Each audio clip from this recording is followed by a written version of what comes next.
Boa noite a todos, é um prazer recebê-los aqui para a nossa terceira aula. E hoje a nossa aula será com o Pedro, nosso coordenador. O Pedro, ele tem uma visão da Lei Geral de Proteção de Dados, não só do Brasil, como do mundo, muito peculiar, muito acurada e com um histórico fantástico, que vai certamente fazer com que a gente entenda e questione diversos pontos.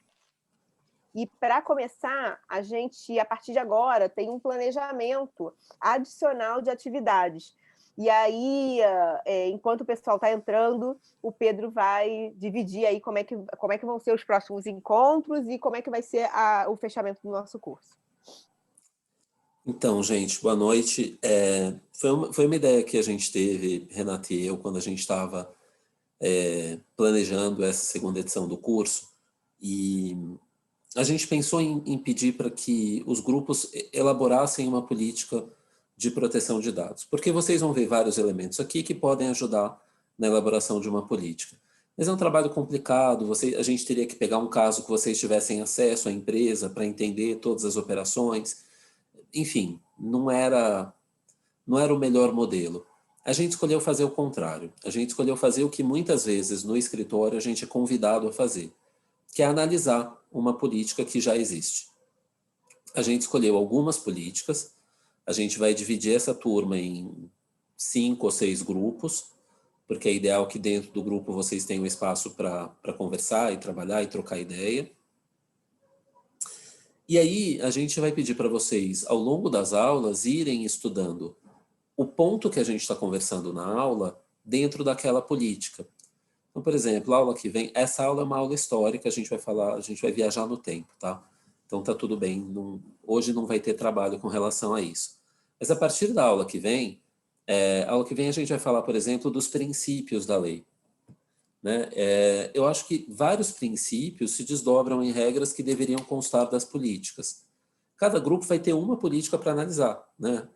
Então, vocês vão olhar lá na política e falar, nossa, realmente não tem nada sobre tal princípio. Tal princípio não está refletido aqui de forma nenhuma. Depois a gente vai falar das bases legais. Aí vocês vão lá, no dia que a gente falar sobre legítimo interesse, vocês vão olhar e falar assim, nossa, tem um monte de legítimo interesse aqui que eu não sei se eu concordo, se eu não sei se está certo. Então, é uma avaliação crítica. Algumas políticas que a gente vai oferecer para vocês são ótimas, e aí o comentário tende a ser positivo. Algumas não são tão legais, o comentário tende a ser negativo. Todas elas são públicas e são de serviços que a gente usa normalmente. Então, a gente não vou pegar a política de um negócio super escondido ali, sabe? São políticas de serviços que vocês conhecem e sabem como funcionam. Então, vocês vão ter também um bom olhar de consumidor, de titular de dados que usa aquela plataforma para analisar aquela política. No final do curso, a gente vai ter uma aula especial com 2 amigos que conhecem muito a lei e que são muito provocadores, é o Fábio Barbosa do Veirano e a Gisele, e vocês vão apresentar as conclusões de vocês para eles, e eles vão fazer as perguntinhas capciosas aí para vocês desenvolverem. Na impossibilidade de redigir uma política, que eu acho que seria um exercício mais completo, mas também tomaria muito mais tempo, seria muito mais trabalhoso, eu acho que essa revisão vai ajudar a treinar os olhos de vocês para encontrar os acertos e os erros, e principalmente quando a gente achar uma boa cláusula, um bom exemplo, a gente pode ir separando num arquivo que a gente vai guardar no final do curso de cláusulas adequadas. Não chega a ser um minutário, sabe? Mas um banco de exemplos positivos e exemplos negativos. Esqueci de alguma coisa, Renata? Não, perfeito, perfeito, é isso aí, gente. A gente vai dividir os grupos e mandar para vocês. A gente vai tentar separar as pessoas que trabalham nas mesmas empresas e escritórios, para não ter... A gente não vai tentar, não, a gente vai fazer isso mesmo, tá, gente? Não A fica gente ninguém vai... no mesmo... não fica ninguém do mesmo escritório, no mesmo grupo, por várias razões. Mas, enfim, agora, os demais a gente vai sortear, vai ser aleatório essa composição. A gente só vai pegar as pessoas que são do mesmo escritório ou empresa e colocar, vão ser os cabeças para receber os demais. Então, vamos começar? Vamos lá. Então, beleza. Bom, gente, a aula de hoje vai ser uma espécie de viagem no tempo aqui. A gente vai olhar 2.300 anos de história e vai tentar entender como que a proteção de dados surge como direito, né, na evolução da civilização, ou das civilizações mesmo. A gente aqui vai esquecer um pouquinho o LGPD como a gente conhece hoje, vai soltar e relaxar um pouquinho, voltar no tempo e entender essa evolução que não é linear, que ela não acontece de forma clara. Hoje a gente liga muito a proteção de dados à privacidade, mas teve momentos da história que a proteção de dados foi ligada à propriedade, por exemplo. E então é um convite para vocês relaxarem, curtirem e pensarem, refletirem e fazerem perguntas. A ideia aqui é fazer um bate-papo, trazer alguns elementos que eu acho interessantes da história desse direito, para que vocês eventualmente se surpreendam e falem, nossa, nunca parei para pensar nisso, que interessante, e vamos debater, tá? Lá no final tem um exercício de debate específico, direcionado, diferente da professora Lúcia, que fez um exercício novo para esse curso, eu repeti o do curso passado, mas eu acho que ele é bastante interessante, dá pano para manga para todo mundo.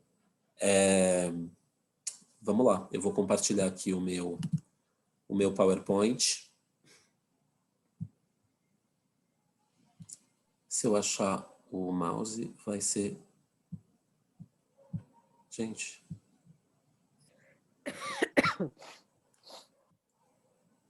Achei.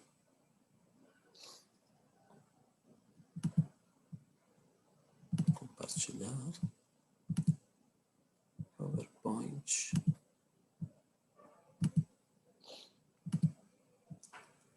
Vamos lá.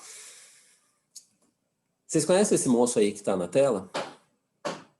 Pode falar, gente. Comigo a aula a gente vai conversar, tá? Queria estabelecer isso desde agora. Alguém conhece esse moço? Sócrates, perto. Aristóteles. Aristóteles, muito bem. Aristóteles foi o primeiro dos filósofos lá na Grécia Antiga, 2.300 anos atrás, que se pronunciou sobre alguma coisa que fosse privada. Vamos lembrar que a vida naquele tempo era pública, a vida acontecia na polis, a gente ouve falar de polis até hoje, a gente fala de política, né, que são as relações da polis, mas ele se preocupou com a oikos, que seria o que acontece fora da polis, dentro de uma unidade familiar. Então, para Aristóteles, público é o que acontece na relação entre as famílias, na polis, a relação política das famílias, e privadas são as relações que acontecem dentro da família. É a primeira vez que o conceito de privacidade surge na história. E ele surge de uma forma que hoje a gente considera muito antiquada. A vida privada se resumia a 3 relações hierárquicas básicas, que eram a de senhor com os seus escravos, a de marido com a sua esposa e a de pai com o seu filho. Nesses 2.300 anos a gente evoluiu bastante, não existe mais uma relação hierárquica de escravidão nos nossos tempos, ou não deveria existir, pelo menos a lei não mais admite esse tipo de relação. Não existe ou não deveria existir uma relação hierárquica entre esposo e esposa. A única que permaneceu, de certa forma, foi entre pai e filho, lembrando, né, que nos escritos de Aristóteles se fazia menção a pai e filho, porque a gente falava basicamente de homens, né? Não era uma relação entre mãe e filha, ou entre mãe e filho, pai e filha. As relações políticas e privadas se davam basicamente entre homens. As mulheres eram meros acessórios a essas relações. Essa noção, que é a primeira que a gente tem notícia na história, ela dura toda a antiguidade e ela atravessa a Idade Média, porque toda a formação social, cultural e religiosa da Idade Média não dá espaço para uma visão diferente, né? Lembrando que a vida na Idade Média se dava basicamente dentro de castelos, feudos, pequenas casas entre escravos e senhores feudais, os seus vassalos e o clero e a nobreza. Então não tinha muito espaço para a gente imaginar uma relação social que fosse diferente que extravasasse esse conceito das 3 relações básicas da privacidade, senhor e escravo, marido e mulher, pai e filho, e também não tinha uma atividade social ampla. A atividade social ali era praticamente inexistente. O que tinha era trabalho, trocas comerciais, eventualmente a nobreza tinha atividade social no sentido de relações, conversas, trocas. O resto basicamente estava numa relação ou de escravidão ou de vassalagem. Então, essa definição, ela, se a gente for comparar historicamente, essa é a que durou mais tempo. Ela sobrevive quase 2000 anos, essa visão de privacidade estabelecida lá atrás por Aristóteles. Como é que isso começa a se modificar? Isso começa a se modificar lá no Renascimento. Ou seja, quando cai o sistema social típico da Idade Média e a gente começa a introdução da burguesia como um novo elemento da sociedade, as artes, o iluminismo, e a gente começa a repensar as relações humanas de forma mais ampla. É mais ou menos nessa época, talvez um pouquinho antes, que surge um precedente, que é um precedente importantíssimo até hoje, nos países de case law, de common law, que é o caso Siemens. Esse caso é o caso de um cara que faleceu, deixou dívidas, e aí o credor dele decidiu que pediu ajuda à polícia, a polícia foi lá, o exército, enfim, e o dono da casa, os herdeiros, né, do devedor, se recusaram a abrir a porta. O exército se colocou à disposição para invadir, para derrubar a porta e entrar e tomar o valor devido, e o dono da casa, o filho do devedor, pediu um mandado judicial para impedir essa violação da sua residência. Até hoje, esse é o precedente utilizado nos Estados Unidos para a política de knock before breaking into. A polícia nunca vai invadir uma casa se ela puder ser atendida corretamente. E ela só vai invadir uma casa num caso criminal. Não existe invasão de domicílio por questão civil nos países de common law. E claro que a gente está falando aqui da proteção da casa, mas da casa e, por extensão, da privacidade do proprietário. Nessa decisão, tem essa frase que é muito conhecida, que é: a casa de cada um é para si como seu castelo e fortaleza, assim como para sua defesa contra a injúria e a violência. Vejam como a propriedade da casa dá origem a alguns direitos subjacentes. Tem um direito à privacidade daquilo que está dentro do lar, tem um direito à honra, né, porque ele protege contra a injúria, e tem um direito à segurança, porque ele protege contra a violência. Vejam como ainda, apesar da gente já ter saído da Idade Média, era a propriedade que determinava o tamanho do cidadão, o tamanho do exercício de cidadania que cada cidadão poderia ter. Esse moço da foto não é nem o credor nem o devedor, ele é o advogado-geral que reportou esse caso na época, Edward Coke, Sir Edward Coke. Pouquinho depois, a gente dá um salto aqui de 186 anos, a gente chega na França, lá no final do século, lá em 1790, e esse rapaz, esse sim é o rapaz da foto a quem eu me refiro, arcebispo Boisgelin de Cussy, ele critica, naquela época os mendigos tinham que carregar consigo um certificado de boa vida e bons modos. Olha que diferença 180 anos fazem, né? Na Inglaterra, do início de 1600, a gente estava falando de uma privacidade que decorria necessariamente de uma propriedade. A casa era protegida e, por consequência, a privacidade do seu dono. 180 anos depois, um bispo na França, um arcebispo, na verdade, ele defende os mendigos, ou seja, justamente aquelas pessoas que não têm uma propriedade, que estão desprovidas de propriedade, porque eles eram obrigados a carregar um certificado de boa vida e bons modos. E esse arcebispo dizia que isso era um absurdo, né? Que os mendigos deveriam ter o direito e a liberdade que no direito francês as liberdades precedem os direitos, são mais importantes que os direitos, né? Então, os mendigos deveriam ter a liberdade de se mudar, de se dissimular e também de viver em anonimato, com respeito aos seus próprios segredos.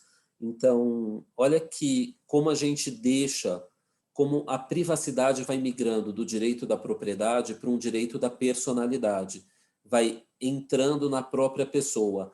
Lá atrás, na Grécia, era um direito da família, de um núcleo familiar, depois passa a ser um direito da propriedade na Inglaterra. Essa evolução, de novo, não é linear, tá? Eu estou só apontando 3 momentos da história. E na França surge um defensor que fala que, na verdade, isso poderia estar diretamente atrelado à personalidade. 100 anos depois, surge o marco fundamental histórico do direito da privacidade, que é o artigo que a gente compartilhou na primeira aula. O Cláudio falou sobre isso, a Lúcia falou sobre isso, eu falei sobre isso, e eu acho que outros professores devem falar sobre esse artigo ao longo do curso, o que é um ótimo sinal e é uma dica para que todos vocês leiam o artigo. O artigo está lá disponível para todos, na íntegra. Eu não conheço nenhuma tradução para o português. Se alguém precisar, eu posso tentar localizar, a gente tenta providenciar uma cópia em português. Mas é um artigo que eu acho que é o marco. É quando alguém, e nesse caso alguém, 2 professores de Harvard, sistematizam essas noções que foram ocorrendo ao longo da história de forma esparsa num direito concentrado. Dão um nome para esse direito, né? Eles chamam esse direito de o direito à privacidade e dão uma definição a esse direito. E a definição é: a privacidade é o direito de ser deixado sozinho. Até aqui tudo bem? Todos vivos? Eu vejo a cara de 2, 3 pessoas só, gente, então não reparem. Aqui começa uma mudança mais íngreme. Aqui a gente já entra num momento da história em que as mudanças sociais acontecem mais rápido. E, por consequência, o direito reage mais rápido. Vocês sabem que o direito é uma ciência lentinha, né? Uma ciência social que vem a reboco da evolução da sociedade. Então, é muito difícil o direito responder a tudo que acontece na sociedade de forma imediata. Então, a partir do século XX, a gente começa a evoluir num passo mais rápido e o direito, por consequência, é obrigado a responder de forma mais rápida. Então, a evolução da sociedade puxa uma evolução do direito. E aí a gente sai de um começo de século em que a única coisa que eu tinha era uma definição relativamente genérica do que é um direito à privacidade e chega no final do século XX com esse direito completamente modificado. Primeiro caso que eu acho em que fica muito clara a necessidade de uma legislação de proteção de dados é o caso do Partido Nazista, que em 1939 realizou um censo populacional na Alemanha, na Áustria, enfim, vários países, vários territórios dominados pelo Reich, e com esse censo eles conseguiram identificar o endereço de várias famílias de judeus. Com base nisso, esse rapaz da foto com ar de simpático, mas com uma caveira incrustada no meio do cap, que chama Adolf Eichmann, ele criou o Registro dos Judeus. Ou seja, ele fez uma lista tirada do censo populacional de 39 na Alemanha, dos judeus, e ele usou essa lista para exterminar essas pessoas. Essa lista foi usada como uma arma de destruição em massa. É a primeira vez na história que a gente vê dados pessoais sendo usados com esse tipo de finalidade. É bastante sério isso aqui. E logo depois, como algumas pessoas deixaram de se declarar judias por medo da perseguição que vinha atrelada, veio uma determinação estatal de que todos os judeus deveriam incluir um nome adicional ao seu nome. Os homens deveriam ter um segundo nome, Israel, e as mulheres um segundo nome, Sara. Essa determinação ajudou a localizar os outros. Então, foi efetivamente um uso cruel e direcionado de dados pessoais com fins genocidas. Se até então a gente não tinha essa compreensão que o dado pessoal, a gente veio falando até agora de um nível de privacidade médio, assim. Aqui a gente fala de dado pessoal pela primeira vez. Aqui cria-se a noção que dado pessoal é importante porque ele pode matar, ele pode levar à morte, ele pode... A gente chega num outro nível de compreensão do dado pessoal. Ele começa a se deslocar da privacidade e começa a existir como algo autônomo. 10 anos depois, terminada a guerra, foi criada a ONU, nunca mais passaremos por isso, vamos ser todos amigos e irmãos, as nações vão cooperar, e um dos primeiros resultados da criação da ONU é a Declaração Universal dos Direitos Humanos. Aqui vocês têm os dois nomes, Declaração Universal dos Direitos do Homem, que é o nome original, a Declaração Universal dos Direitos Humanos é o nome atual, que é mais adequado, né? Porque são direitos dos homens e das mulheres, são direitos humanos. O artigo 12 diz que ninguém será sujeito a interferência em sua vida privada. E aí ele continua, família, lar. Olha que interessante, sua família, tá ali Aristóteles, entendeu? Tá ali a Grécia Antiga. Em seu lar, tá ali o caso Seaman, da Inglaterra, do século XVII. Nem ataque a sua honra ou reputação. Então vejam que lá em 48, a privacidade, o que se protege ainda é a vida privada. Mas isso acontece depois disso. Por que ninguém falou de dados pessoais ainda? Porque essa ideia não estava claramente estabelecida. Tá? Entendia-se naquele momento que falar em privacidade ou em vida privada incluía a noção de dado pessoal. 2 anos depois, esse documento, a Declaração da ONU, é replicado em esfera europeia, na Convenção Europeia dos Direitos Humanos. Para quem não conhece, esse prédio da foto é o Conselho da Europa. O Conselho da Europa não tem nada a ver com a União Europeia, tá? O Conselho da Europa é um órgão territorial, todos os países da Europa são membros, todos, não é como a União Europeia, que alguns são membros, outros não. E eles determinam algumas convenções de aplicação obrigatória. Eu diria que o organismo correlato aqui nas Américas seria a OEA, tá? Para vocês terem uma ideia da importância. O Conselho da Europa faz uma declaração europeia, uma Convenção Europeia de Direitos Humanos, com uma provisão muito parecida com a da Carta da ONU, que diz que qualquer pessoa tem direito à sua vida privada. Então, aqui ainda no conceito de vida privada.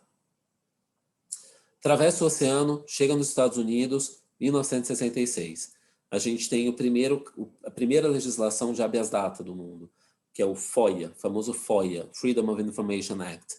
Qualquer cidadão tem direito a acessar os seus dados que qualquer agência estatal detém. Por que o habeas data, ou o FOIA, nesse caso, é relevante? Porque aqui a gente está na primeira vez que é regulado o que hoje a gente conhece como direito de acesso aos dados pessoais. Né? Hoje a gente tem, a LGPD nos dá a todos nós titulares o direito de acessar os dados que qualquer controlador detenha sobre nós. Isso surge legislativamente aí em 66 com o FOIA nos Estados Unidos. Em 70, a coisa começa a chegar perto de onde a gente está hoje. Aí a gente começa a falar do que hoje a gente conhece como dados pessoais, como proteção de dados pessoais. Alguém fala alemão e se atreve a dizer o nome da legislação? Kelly, você que é do Sul, que tem um sobrenome aí que de repente... Olha, faz tempo, né? Datenschutzgesetzgebung. Cortando os pedaços. Obrigada. Imagina, eu que agradeço. Eu seria incapaz de fazer melhor. Essa é a primeira legislação de proteção de dados na forma que a gente conhece hoje. Mas olha que interessante, ela não é nacional, ela é estadual. Ela se refere só à região de Hesse, na Alemanha, que é essa primeira região com a setinha em cima, e ela surge em 70. 4 anos depois, a província vizinha, o estado vizinho da Renânia-Palatinado, adota uma lei equivalente. E aí, em 1977, ou seja, 7 anos depois da primeira lei estadual, surge a Lei Federal da Alemanha de Proteção de Dados Pessoais. Então, a Alemanha foi a primeira a ter uma lei estadual de proteção de dados, mas não foi a primeira a ter uma lei federal de proteção de dados. A primeira a ter uma lei federal de proteção de dados foi a Suécia. E na lei sueca surgem dois elementos que ainda são fundamentais até hoje na proteção de dados: o direito de acesso, como no FOIA, né? E a criminalização do furto de dados. Vejam que em 73 a Suécia considerava furto de dados um crime. O Brasil até hoje não tem claro se isso é um crime ou não. É crime em algumas situações, não é em outras, né? A lei alemã traz o requerimento de consentimento. Então, esse instrumento, essa base legal que hoje a gente tem com muita clareza como base legal, surge como um requerimento geral na lei alemã para o tratamento de dados pessoais. A lógica se inverte. Nessa lei alemã, você tinha a regra era a obtenção do consentimento. E aí você tinha algumas exceções. Hoje a lógica não é essa. A lógica é, a regra é não tratar dados pessoais, a menos que você tenha uma base legal. E aí você tem 10 bases legais estabelecidas para dados pessoais e 8 para dados sensíveis. Enquanto isso, na França, ali vizinha, o Cláudio conversou com vocês sobre isso, surge o órgão que eu mais admiro. E quem fala francês está convidado a conhecer esse órgão. Quem não fala também, porque eles têm muito material em inglês e até em português, que é a CNIL. A França, em 1974, o governo francês decide unificar algumas bases de dados para, na linguagem da época, né, facilitar a vida do cidadão. O que hoje é mais ou menos como o Google, quando diz que está tratando seus dados para melhorar a sua experiência de navegação, mas você não sabe muito bem o que é isso. O governo francês queria melhorar a sua experiência de cidadania. E para fazer isso, queria concentrar bases de dados. A população, num primeiro momento, não entendeu, até que surge um anúncio no Le Monde, surge uma matéria no Le Monde, que é essa que está aí, Safari, que era o nome da lei Safari, né, que era a lei de união das bases de dados, Safari ou a caça aos franceses. Vejam que a França entendeu rapidamente, esse jornalista em especial, e logo na sequência todo o país, que dado é informação, informação é poder. Para que uma entidade tão poderosa quanto o Estado precisaria de mais poder? Quanto de poder a gente não estaria transferindo para o Estado unificando essas bases? Que tipo de poder a gente estaria otorgando ao Estado ao unificar essas bases? Esse artigo gerou uma comoção social na França, as pessoas foram às ruas, criou uma animosidade social grave. A França é um país conhecido por ter muitos protestos, muitas manifestações públicas, um exercício bastante proativo, físico da cidadania, né? Isso aconteceu na época, até que a gente chega, em 1978, à criação da Lei de Informática e Liberdades. Então, a primeira lei de proteção de dados da França não chama Lei de Proteção de Dados, chama Lei de Informática e Liberdades, que cria a CNIL, que é o Conselho Nacional de Informática e Liberdades. A CNIL, diferente das outras autoridades nacionais de proteção de dados, não tem como meta principal a proteção de dados pessoais. A meta principal da CNIL é acompanhar o desenvolvimento da tecnologia e garantir que esse desenvolvimento vai se dar em benefício dos cidadãos, sem prejuízo dos seus direitos e das suas liberdades individuais.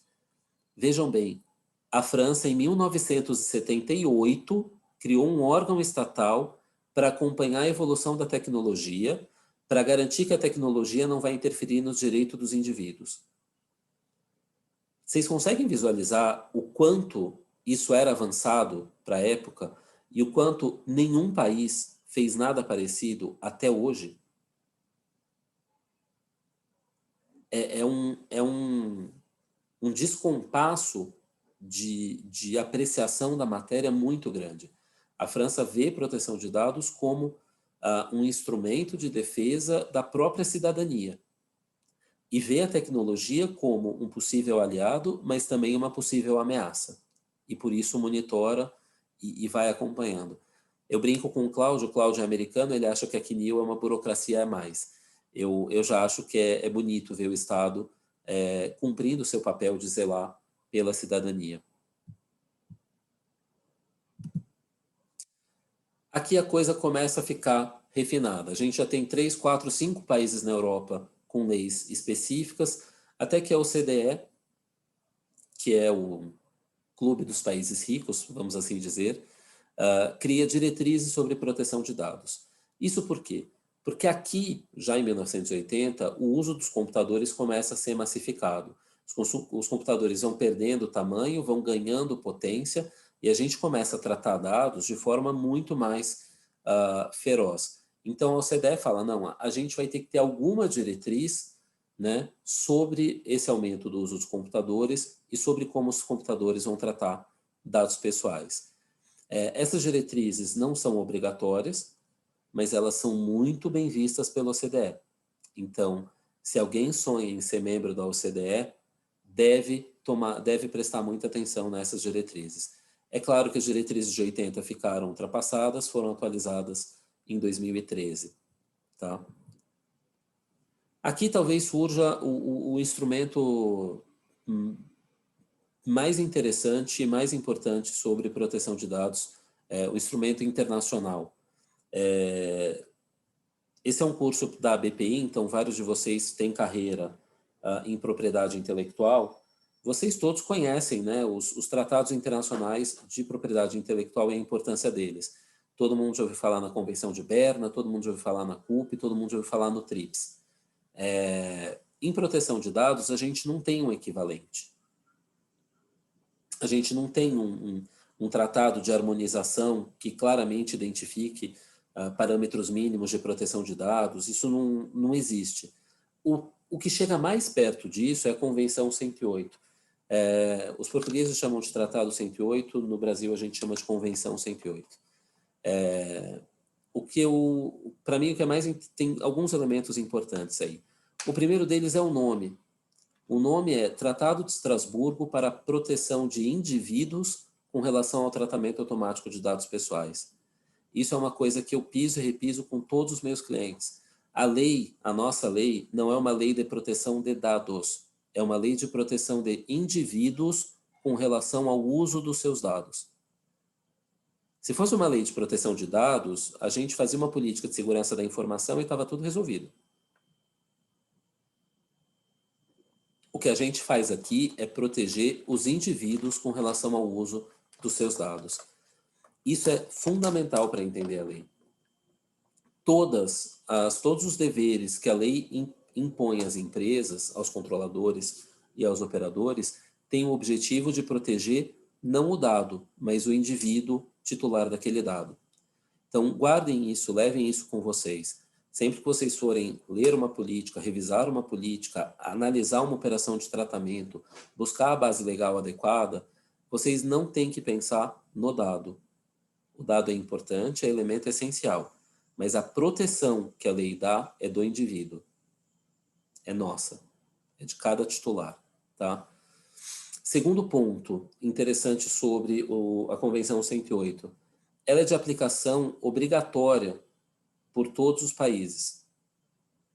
Aqui a gente está na esfera da União Europeia, né? Então, todos os países membros da União Europeia, a gente está na esfera do Conselho da Europa, então todos os países membros do Conselho da Europa, todos os países que estão territorialmente localizados na Europa são obrigados a cumprir com essa convenção. E aí, terceiro ponto interessante. Essa convenção é uma convenção do Conselho da Europa aberta, o que significa que países que não são membros da Europa, países que não estão geograficamente localizados na Europa, podem aderir à convenção. E vários fizeram. A Argentina é membro, Burkina Faso, Cabo Verde, México, Uruguai, vários países não europeus foram à Europa, ratificaram essa convenção e falaram: eu também quero me obrigar a esse nível de proteção de dados. Então vejam que interessante.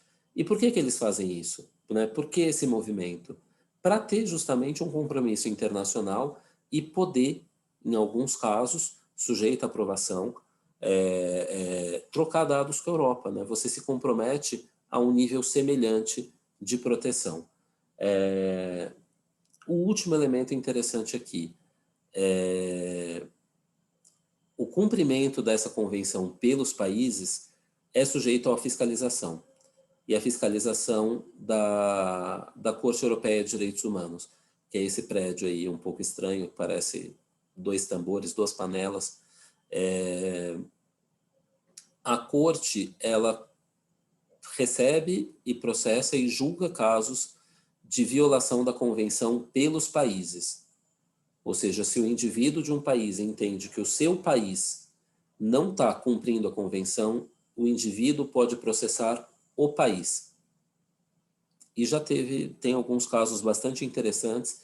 Eu recomendo que vocês entrem no site da Corte Europeia e pesquisem, porque tem por tema, né, que já foi discutido, a Corte Europeia de Direitos Humanos trata de direitos humanos de forma ampla, né? Então vai ter coisa lá de segurança alimentar, imagem, até propriedade intelectual. Tem casos interessantes na Corte Europeia de Direitos Humanos, mas tem lá uma lista de casos que tratam sobre a proteção de dados pessoais, alguns deles bastante interessantes.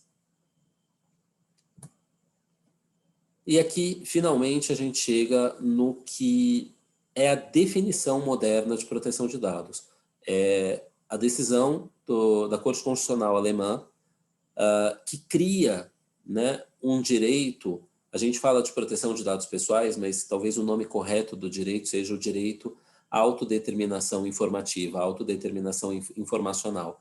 É o direito que cada um de nós tem de determinar o uso que vai ser feito dos seus dados, das suas informações. A gente chama de proteção de dados porque virou prática de mercado, porque vários instrumentos internacionais foram assim denominados, mas eu acho esse nome tecnicamente mais correto. O direito que o cidadão tem, o direito que o titular tem, é o direito à autodeterminação informativa. Em 90, a ONU apresenta diretrizes. Vocês estão vendo que o assunto vai ganhando formas, né, de vários lugares. Tem leis estaduais, leis federais, convenções regionais, de repente surge a ONU. A coisa vai ganhando musculatura, e aqui a gente já está em 1990. A ONU cria diretrizes para a regulação de arquivos computadorizados. A ONU é um organismo internacional muito importante, muito reconhecido, todo mundo sabe como é, ninguém sabe como funciona. Por quê? Normalmente a ONU não funciona. Normalmente a ONU sugere, recomenda, mas tem muita dificuldade de colocar em prática suas iniciativas. A OMC tem dente, ou seja, decide e consegue fazer, operacionalizar. A OMP tem dente, agora a ONU não tem dente, principalmente a Assembleia Geral. O Conselho de Segurança é o único órgão da ONU que tem algum poder coercitivo. E essas diretrizes foram aprovadas pela Assembleia Geral, mais especificamente pelo Conselho Social e Econômico, que eles chamam de ECOSOC. O ECOSOC criou essas diretrizes para regulação de arquivos computadorizados de dados pessoais. E aqui não é proteção de dados. Tem uma preocupação paralela com proteção de dados, mas aqui a gente está mais na esfera da segurança da informação do que da proteção de dados pessoais. Chegamos em 95 na diretiva que todo mundo devia conhecer e que muita gente não conhece, porque é mais fácil falar que a LGPD foi inspirada do GDPR, o que é uma meia-verdade. A LGPD foi inspirada do GDPR, mas também da diretiva. A diretiva 9546, ela é a criação do sistema moderno de proteção de dados. É a primeira vez que a gente estrutura de forma clara, como a gente tem até hoje, esse sistema misto de proteção de dados. Ou seja, eu tenho uma lei que regula a proteção de dados, eu tenho uma autoridade nacional que vai fiscalizar o cumprimento dessa lei, os titulares têm direitos, as transferências internacionais têm restrições. Então, A Europa fala, bom, aqui dentro do nosso espaço, os países vão ter que regular a proteção de dados de acordo com esses princípios. As diretivas, diferente dos regulamentos, são guias de harmonização. É uma convocação da União Europeia para que os países membros emitam uma legislação sobre um determinado tema. Em 95, a União Europeia convocou os países a regularem proteção de dados por legislação própria, o que significa que os países adotaram leis muito diferentes. Apesar dos parâmetros estarem claros, cada país acabou implementando de um jeito. Então, o que era para ser um sistema unificado e inteligente de proteção de dados em toda a Europa, virou uma salada russa. Cada um tinha uma visão da coisa, era difícil harmonizar aqueles entendimentos, aquelas decisões. As autoridades nacionais tinham entendimentos divergentes sobre a lei nacional e sobre a diretiva. Ficou uma situação um pouco caótica, principalmente porque nesse período de vigência da diretiva, a Europa pulou de 15 países para 27. Foi um crescimento muito rápido da Europa, né? Foi a entrada da Grécia, foi a entrada da Polônia, foi a entrada da Bulgária, enfim, foi entrando uma série de países na União Europeia e a gente não conseguiu estabelecer um sistema uniforme adequado. Daí surge a necessidade do GDPR, que vem anos depois. Mas esse sistema básico que surge com a diretiva é o sistema que foi aprimorado pelo GDPR e que foi importado para o Brasil pela LGPD. Outras iniciativas vão acontecendo. Aqui a gente começa a falar, pensando em tecnologia, né? Aqui a gente está começando a ter computadores em 81, 90 a gente já tem o computador pessoal, 95 a gente já tem a internet comercial, 2002 a gente já tem até comércio eletrônico, ainda de forma rudimentar, mas já existe. E aí surge uma segunda diretiva sobre tratamento de dados pessoais no setor das comunicações eletrônicas. Aqui a gente está falando de privacidade em troca de dados, né? É um passo além. Em 2006, mais uma iniciativa legislativa aqui para falar da guarda de dados, o que no Brasil, né, tá previsto no Marco Civil da Internet, que é guarda de registro de conexão, guarda de dados de comunicação. Essa diretiva teve vida curta, ela foi emitida em 2006 pelo Parlamento, pelo Conselho, e foi invalidada pela Corte de Justiça da União Europeia em 2014, porque ela infringe direitos fundamentais. Não necessariamente porque a guarda de registros é ruim, mas porque essa diretiva não regulava isso de forma suficientemente clara. Não tinha prazo, não tinha forma de eliminação de dados. Ela era uma diretiva bastante complicada e ela foi contestada desde o primeiro dia. Teve vida curta e não teve vida fácil. Assim, eu acho que não tem nenhuma decisão sólida que aplicou essa diretiva na sua vigência plena. Entre 2005 e 2011, a gente começa a sentir o que eu chamo de viralização da proteção de dados. Esse conceito que ainda era muito europeu, muito focado na França, na Alemanha, depois na União Europeia, ele começa a se abrir. Vai para a PEC, né? A gente tem os Cross-Border Privacy Rules, e a gente começa a pipocar a legislação na América e na Ásia. Em 2012, a Europa cria a sua Constituição. Para a gente é muito estranho falar de União Europeia, né? Porque a gente não tem nada parecido aqui. A União Europeia é um conjunto de países que decidiu abrir mão de uma parte da sua soberania para criar um Estado federado superior. Mais ou menos isso, numa explicação aqui, que um professor de Direito Internacional público teria vergonha e me criticaria muito, mas eu acho que é uma forma fácil de entender. Em 2012, chegou num ponto que essa transferência de soberania, essa renúncia de soberania, chegou a criar uma constituição coletiva. A Carta de Direitos Fundamentais da União Europeia nada mais é do que uma constituição aplicável a todos os países da Europa. E nesta constituição coletiva, né, da União Europeia, a gente tem a separação do conceito de privacidade e de proteção de dados. No artigo 7º eu tenho: todas as pessoas têm direito ao respeito pela sua vida privada e familiar. Então aqui, privacidade. E no artigo 8º, todas as pessoas têm direito à proteção de dados de caráter pessoal.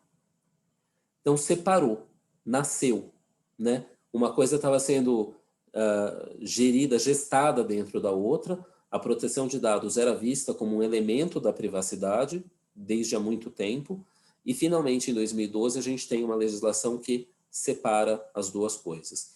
Eu tenho uma previsão específica para a vida privada, uma previsão específica para a proteção de dados pessoais.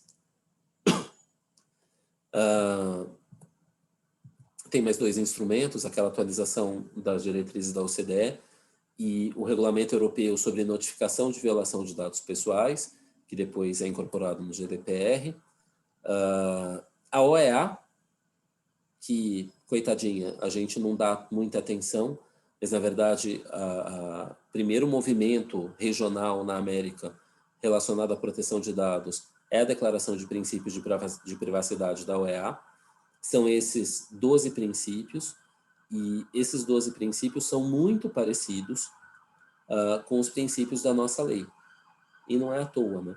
Eles também foram inspirados da legislação europeia e das diretrizes da OCDE. Então, a gente tem esses princípios como norteadores não só da nossa lei de proteção de dados, mas desse ramo do direito no mundo inteiro, né? E, finalmente, a gente chega em 2016 com a criação do Regulamento Geral sobre Proteção de Dados. Por que o GDPR é tão importante? Porque aquele caos que a diretiva deixou, né, de pedir para cada país legislar sobre o tema, e aí cada país acabou pegando um caminho um pouquinho diferente do outro, ele precisava ser consertado. E a Europa desiste de regular a proteção de dados por meio de diretivas e passa a regular a proteção de dados por meio de regulamentos. Qual que é a diferença de uma coisa e de outra? A diretiva é um convite para os países legislarem. O regulamento é a legislação em si. O regulamento tem aplicação direta.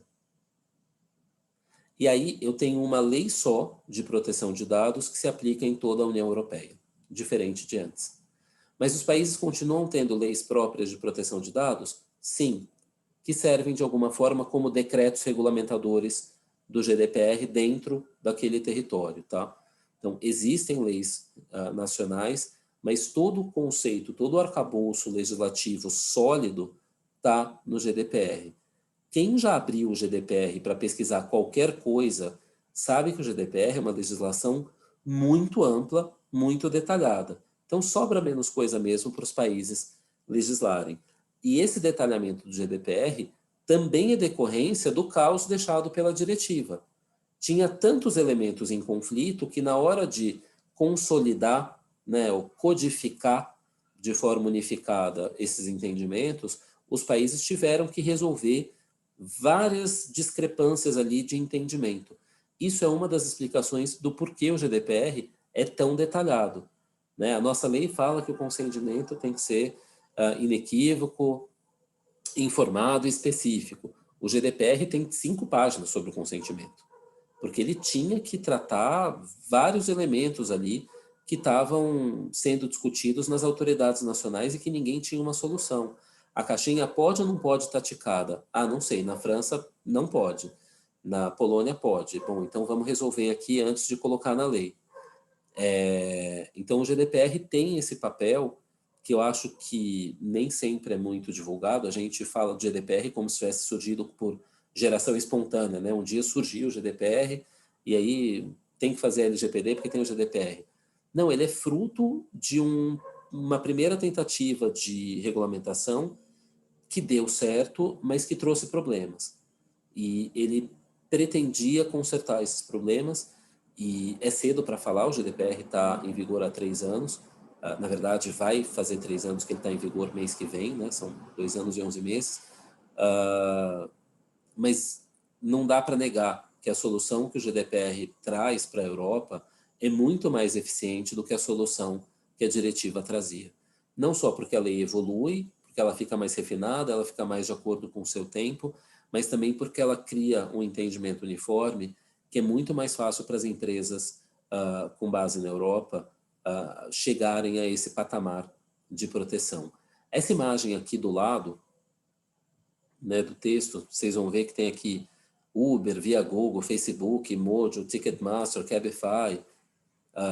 Tudo isso aqui são e-mails que eu recebi na semana, no mês antes da entrada em vigor do GDPR. Eu que moro no Brasil, nem sou assim, né, o cara que mais... Não moro na Europa, não assino 40 mil serviços. Vejam que eu recebi aí fácil 20 e-mails falando da atualização das políticas de privacidade. Aconteceu lá, estranhamente, não aconteceu aqui. Aqui, quando a LGPD entrou em vigor, um mandou aqui, outro mandou ali, alguns mandaram num dia, outros mandaram no outro. Na Europa foi super concentrado. Tudo foi entre 20 de maio e 1º de junho. A data de entrada em vigor é 25 de maio, né? Mas na semana de antes e na semana de depois, foi uma avalanche. O que aconteceu? Pouca gente abria. Vocês podem ver que vários não estão lidos, né? Os que estão em negrita, porque eu nem cliquei. Muita gente sequer abria os e-mails, não dava o ok, não dava consentimento nos casos em que consentimento era necessário, e muitas bases de dados murcharam nesse período. Eu também não acho que no Brasil isso aconteceu. Para mim está claro que esse movimento foi um movimento muito específico da Europa. Quando chega o GDPR, os efeitos na Europa são muito positivos, mas eles extravasam a Europa. E aí a gente tem literalmente uma corrida pela legislação de proteção de dados que se estabelece mundo afora. Né? A gente tem o CCPA na Califórnia, a gente tem a LGPD no Brasil, a Tailândia cria uma lei de proteção de dados, a Índia, a Coreia do Sul, e aí vai. A gente vai assim, né? Pegando aqui um recorte regional, vejam que a gente já tinha leis antes do GDPR, mas de GDPR para cá, muitas outras foram criadas. Olhem que interessante, o Uruguai, que é um país desse tamaninho, menor que o Rio Grande do Sul em território, e menor que a cidade de São Paulo em população, tem uma lei de proteção de dados desde 1998. Acho que a Pietra não era nem nascida nessa época. Era sim. Estava com 6 anos, né, Pi? Era bem novinha. A Argentina tem desde 2000, México 2010. Aí, enfim, a gente começa a chegar mais perto dessa esfera de influência do próprio GDPR. E olhem que interessante. Tanto a Uruguai, Argentina e México, os 3 países, também se comprometeram com a Convenção 108 do Conselho da Europa, apesar de não estarem na Europa. México e Argentina, inclusive, se comprometeram depois do GDPR. Então, o GDPR não foi só um catalisador de criação de leis de proteção de dados, mas também desses acordos internacionais que vão linkando os países com relação à proteção de dados. Vejam que na Ásia, o movimento é muito semelhante com o da América, né? Vocês têm leis mais antigas, algumas delas parciais, né? E você tem leis mais recentes. Gente, chegamos no hoje. Até aqui, alguma dúvida? Eu vou tirar a apresentação, vou bater um papo com vocês.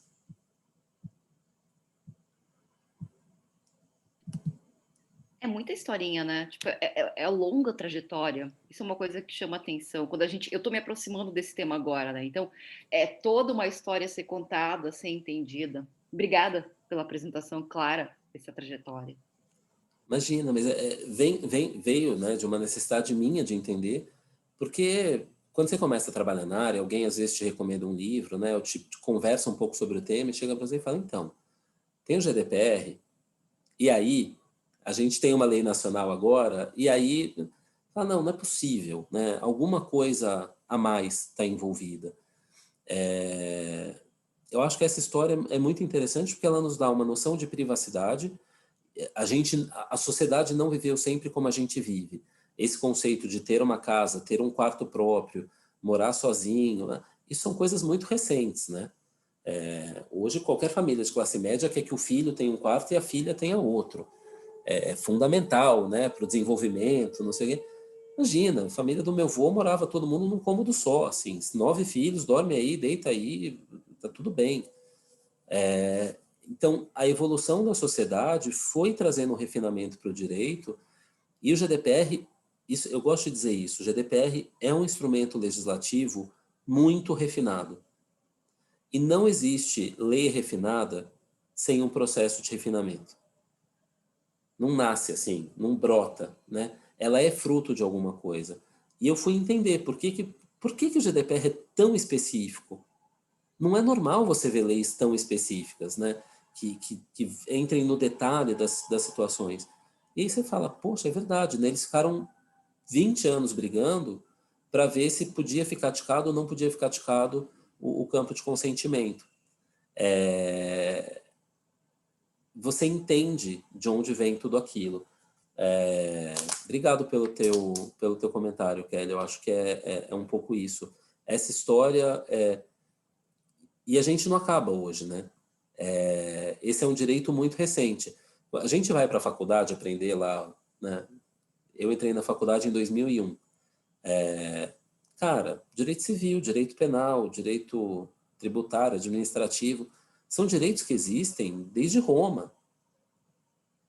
Sim, são direitos muito claramente delimitados ao longo do tempo. A propriedade, né, o direito à vida, as penas pelos crimes, né, essa troca entre o cidadão e o Estado, né, comporte-se bem e não seja penalizado, comporte-se mal e o Estado vai te aplicar uma pena. Isso tudo é muito antigo, né? A gente tem uma solidez nesses conceitos. Quando a gente fala de proteção de dados, a gente está falando de um direito que, dependendo de como você quer olhar, pode ter 40, 60 ou 100 anos. É muito recente, então a gente ainda vai evoluir muito, a gente ainda vai refinar muito esses conceitos. E eu já deixo aqui uma tranquilidade no coração de todos vocês. Se vocês tiverem dúvida, se vocês se depararem com uma situação sem resposta, é normal. É normal. Diferente da propriedade que foi testada ao longo de milênios, em todas as civilizações, por reis, rainhas, primeiros ministros, judiciários complexos, não complexos, imprensa, não sei. Isso aqui existe há 40, 50 anos. Nesse formato aqui, há 40 anos. A decisão mais importante é do ano que eu nasci. Não dá para comparar a experiência de milênios com a experiência de uma lei que tem o mesmo tempo de vida que você. Então é normal, tem dúvida, é muito normal. Eu tenho muitas dúvidas. Se a pessoa tem muita certeza sobre proteção de dados, alguma coisa está errada. Ela perdeu algum elemento ali. Porque na teoria tudo é muito fácil. Na teoria, calma.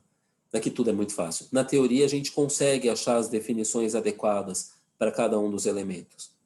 Vai transpor isso para a prática. Vai discutir o que é direito de acesso numa universidade, num colégio. Num colégio que tem conselho de classe. O que é direito de acesso da comunicação entre um aluno com a psicóloga? Porque quem exerce o direito de acesso nesse caso é o pai. Não é o próprio aluno, né? O aluno é menor. O pai tem direito de ver o que o filho conversou com a psicóloga? Aquela relação não foi estabelecida ali de forma ética, né? Entre uma criança e um profissional. Tem resposta fácil para isso? Quem é pai vai falar, eu quero ver, é meu direito, é meu filho, né? Eu quero saber o que ele está falando. Mas, por outro lado, o filho pode ter falado coisas coberto por essa proteção ética, né? De que o que se fala com o psicólogo ali, criou-se um ambiente de confiança e, de repente, o filho está falando alguma coisa que os pais estão brigados, estão se divorciando. Quando a gente fala de propriedade, a pessoa entrou no meu terreno, eu vou lá, entro com ação possessória, acabou, resolveu. Tá? Já testei tudo. Aqui não tem resposta fácil. Aqui é pensar muito, é refletir muito e, na dúvida, voltar para os princípios. Porque, como a gente não tem ainda no Brasil doutrina sólida, não que a gente não tenha bons livros, tá? Mas a gente está na primeira geração da doutrina de proteção de dados no Brasil. Então, como a gente não tem uma doutrina clássica de proteção de dados, como a gente não tem decisões judiciais sobre proteção de dados, e aí estou falando de decisões também, conjuntos de decisões, né, entendimento jurisprudencial, tem um ou outro precedente isolado. Como a gente não tem doutrina e jurisprudência substancial, a outra fonte do direito são os princípios. Aí a gente volta para os princípios e tenta encontrar a melhor solução. Em contrapartida, saibam que a LGPD sabe que é uma lei nova, então ela não exige perfeição de ninguém. O que ela exige é que você não seja negligente, que você não permaneça inerte. O erro é completamente admitido pela lei. Se você provar que você fez os esforços necessários, se você provar que você buscou a melhor solução, a lei já se dá minimamente por satisfeita. Então, lembrem dessa dualidade. É uma lei nova, é um direito novo, não dá para comparar. Mesmo a propriedade industrial, né, a gente está falando de 400 anos, 500 anos de história. Então, esse ramo é o bebê do direito, talvez seja dos ramos mais jovens do direito. Exigir dele uma maturidade que ele não tem é cruel com ele. Exigir da gente, como operadores do direito, essas certezas também é cruel. Então, sejam leves com vocês mesmos quando estiverem estudando proteção de dados. Algumas respostas a gente tem, outras a gente não tem, e eu gosto de dizer que a minha melhor opinião em proteção de dados é um chute muito bem calibrado. Eu li muito, eu estudei muito, eu corri muito atrás, eu tenho muitas balizas para dar um chute, mas é um chute. Em PI, eu consigo dizer, né, o que é marco, o que é patente, eu tenho certeza absoluta, está claro, está pleno. Eu tenho doutrina, jurisprudência, doutrina internacional, eu tenho tudo ali, eu tenho todos os elementos para dizer o que é uma marca. Em proteção de dados é um chute. Eu tenho balizas muito boas, eu consigo direcionar, mas cravar assim, tipo, isso aqui eu tenho certeza. Tem que ser muito corajoso. Fala, Kelly, acho que você levantou a mão. Eu gostaria de fazer uma pergunta que talvez ela pareça ingênua, mas algo que tem me incomodado. Há alguma possibilidade, entre aspas, disso não pegar, digamos assim? Porque eu tenho visto um movimento muito grande das empresas, assim, algo realmente importante. E a gente já viu em outras situações as coisas não funcionarem adequadamente. Tu consegue ver algum risco disso? E, tipo, o que aconteceria se a gente não conseguisse fazer isso pegar no Brasil?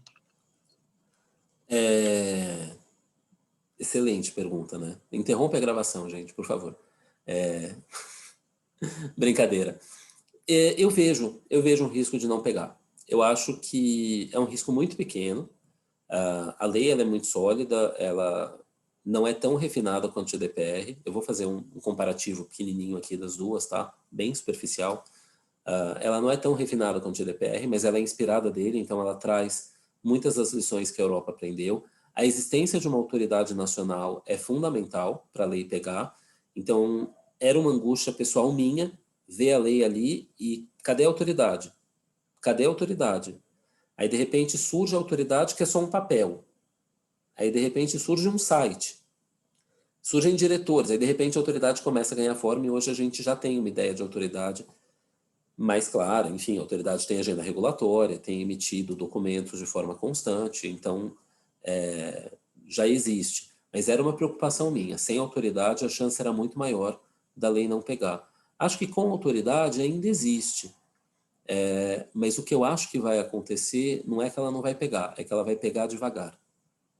É um processo lento, porque é um processo de criação de cultura mesmo, não é da cultura do brasileiro proteger dado pessoal. Eu sempre brinco, né, que o brasileiro vê uma grávida, ele se sente na obrigação de saber o sexo, o nome e botar a mão na barriga. Se ele não fizer isso, ele está sendo mal educado. Né? Isso diz muito sobre a nossa cultura de proteção de dados. Eu passei a vida com rinite, gente. O negócio do Covid perde o olfato, eu nunca tive, tá tudo bem. Então, eu espirro, sempre tem alguém do lado perguntando se é rinite, se é gripe, oferecendo chá, xarope, resfenol. É muito invasivo, né, como prática. Você entra muito na privacidade do outro. É um traço do nosso comportamento como país, como sociedade. mas é invasivo. Então, eu acho que até a lei pegar e as pessoas tomarem mais cuidado e fazerem as perguntas certas e entenderem que você pode ser simpático, gentil e cortês sem entrar tanto na intimidade do outro, vai um tempo. Inclusive as empresas. Eu gosto muito do exemplo do hospital que pergunta do Testemunha de Jeová, né? Eu fui há alguns anos, quando eu mudei para São Paulo, eu tive alguma coisa, fui parar no pronto-socorro do Albert Einstein e me perguntaram lá em 1999 se eu era testemunha de Jeová. E eu fiquei assustadíssimo. Eu falei, por que eu estou no hospital judaico e está perguntando se eu sou testemunha de Jeová? Né? Tipo, qual é o delírio aqui das religiões que está... E meus tios que estavam comigo falaram, não, é para saber se você recebe transfusão de sangue. E eu falei, tá, e por que eles não perguntam isso? E muitos anos depois eu fui trabalhar com proteção de dados, né, e entendi a lógica disso, né? Realmente, o recepcionista do Albert Einstein que está ali, o atendente que está fazendo a tua ficha, ele não quer saber a tua religião. Ele não quer saber se você reza sexta, sábado, domingo. Não quer saber se você acredita em 1, 2 ou 3 ou 5 deuses. Ele só quer saber se você aceita ou não receber transfusão de sangue. Mas se é isso que ele quer saber, por que a pergunta é se você é testemunha de Jeová? Só para explicar, isso tem 20 anos, tá? O Einstein já faz a pergunta certa. Aliás, o Einstein tem dos melhores programas de proteção de dados que eu conheço e estabelecer um comitê público de avaliação de proteção de dados lá dentro, tá? Mas é só para dar esse exemplo de como a nossa cultura ainda está evoluindo. Então, respondi longo pra caramba, Kelly, mas acho que deu para você entender. Acho que vai pegar, acho que vai demorar para pegar, porque é uma questão cultural. Pedro, posso também só fazer uma questão aí, até dentro disso que a Kelly colocou. Não, eu concordo contigo, nós estamos aqui aprendendo, engatinhando, estamos aqui, mas acho que, não sei se vocês também já devem estar sentindo, nós aqui no escritório, nós começamos a sentir a questão dos clientes já solicitando informações, já mandando novos contratos, principalmente empresas multinacionais, mas empresas nacionais também, né? Então, já mandando questionários, enfim. Me parece que a questão da LGPD, talvez, não sei se dá para comparar, mas ela vai pegar um pouco também, assim, como no sistema ISO, né? Sistema ISO 9000, onde a coisa vai em onda e todo mundo vai tendo que se adequar, porque senão está fora do mercado, né? Então, assim, me parece que a lei vai pegar muito mais por esta questão de onda e obrigação de você estar dentro, porque talvez você vai perder muitos negócios se você não estiver. Mas em questão de pegar ou não pegar, veremos. Mas a gente já está sentindo isso no dia a dia, a pressão de empresas e clientes que querendo saber, você já está adequado, você já tem isso, você já tem aquilo, né? E isso me parece que vai levar, sim, a uma adequação um pouco à força até das empresas. Quer dizer, quem não estiver dentro poderá perder muitos negócios no futuro. Por isso que Perfeito, eu acho que a lei vai pegar mesmo. Perfeito. Eu entendo, eu concordo até certo ponto contigo, mas eu tenho uma preocupação que vem de experiências parecidas, né? O último ramo do direito que surgiu no Brasil, o último conjunto de obrigações novas que surgiu no Brasil, foi a lei anticorrupção, né? E ela cria um pacote de obrigações para todas as empresas, todo mundo tem que fazer treinamento, tem que fazer... Todos os contratos têm lá a cláusula anticorrupção, todo mundo assina falando que tem, pouquíssima gente tem na prática. Quantas empresas têm o código de conduta claro? quantas empresas têm um treinamento eficiente, quantas empresas mencionam isso na integração de novos funcionários, relembram isso na demissão de funcionários, em quantas empresas a anticorrupção é uma realidade. Então, assim, eu tenho muito medo da adequação para inglês ver, sabe? Da empresa que, não, eu estou super compliant, olha aqui, ó, tenho até uma política, mas como é que faz na prática, no dia a dia? Eu acho que é isso que é difícil de mudar, é nesse ponto que eu acho que a cultura vai demorar para ser implementada, doutor Antônio. Mas eu Não, concordo perfeito, contigo, perfeito. contratualmente está pegando forte, assim, a gente vai recebendo cada dia mais contratos com cláusulas específicas, isso é verdade. Mas eu acho que tem dois aspectos aí que a gente precisa considerar. O primeiro é que a gente está olhando a LGPD só pelo viés da empresa, mas tem um viés forte do consumidor. E o consumidor vai pressionar, na minha opinião, já está, né? Não é nem na minha opinião, se a gente for ver, já tem várias demandas com relação à privacidade de dados. Então, o consumidor pressiona o mercado. Esse é um ponto que eu acho que a gente não pode desconsiderar. E um outro ponto que eu também acho que é importante pensar é que se o direito do consumidor, assim, não é preconceito, mas é um direito mais pueril, onde as pessoas, todo mundo, de fato, em algum momento esbarra com o direito do consumidor. Não acredito que vai acontecer com a Lei Geral de Proteção de Dados, como muitos dizem que acreditam que será. Vai ser a nova lei, vai ter o mesmo tipo de demanda, um JEC específico para a proteção de dados. Não acredito nisso. Mas que o consumidor, uma vez conhecendo seus direitos, vai pressionar a sua execução e reivindicando, começa a fazer com que o negócio gire, eu sou bem pessimista com relação a isso. Tudo bem. Tem um slide, né, com a provocação, mas tá tão bacana ficar olhando para vocês que eu não vou nem colocar o slide. O exercício de hoje, a gente vai dividir em grupos pares e ímpares, de novo. Acho que é a última vez que os grupos vão ser aleatórios. A partir de semana que vem a gente vai ter os grupos fixos, a partir de quinta-feira. E o exercício é o seguinte. Vamos pensar na gamificação de um direito, né? Vamos imaginar que um direito surge lá na Grécia Antiga e ele existe num cantinho da sociedade, ele vai lá para a França, outro cantinho, para a Inglaterra, outro cantinho, de repente Estados Unidos, ele ganha força, chega na doutrina, epa, melhorou. Aí ele de repente chega na lei, chega num tratado, chega na convenção. Qual que é o grau máximo que um direito quer chegar? Qual que é o sonho de qualquer direito? Gente, pode falar, fiquem à vontade. Se você fosse um direito, você queria estar onde? Está na Constituição. É claro, se for um direito, você quer ser um direito constitucional, você quer estar lá, né? Garantia fundamental de preferência, né? Com pompa e circunstância. No Brasil, proteção de dados não está na Constituição. Porque a nossa Constituição é de 88, apesar de ser um periódico, né? Toda semana sai uma nova Constituição aqui para a gente com uma PEC. A gente vai acompanhando a evolução da nossa Constituição, mas a gente não tem no texto constitucional proteção de dados pessoais como uma garantia, um direito fundamental.